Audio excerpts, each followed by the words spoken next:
In this video, I'll show you how to monetize Instagram account. This video is only for educational purposes only. Make sure you watch what I'm going to show you in this video. Open your Instagram, click on this.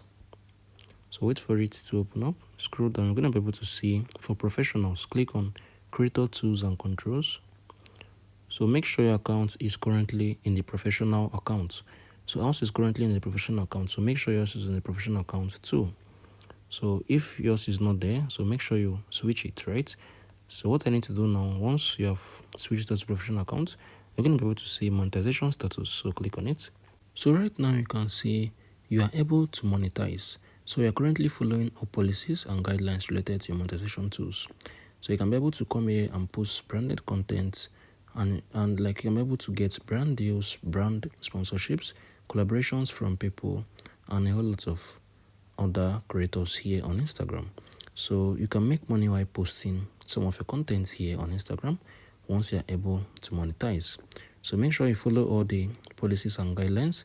So make sure you check if your account is currently eligible. Let me know below in the comment section if you find this video helpful.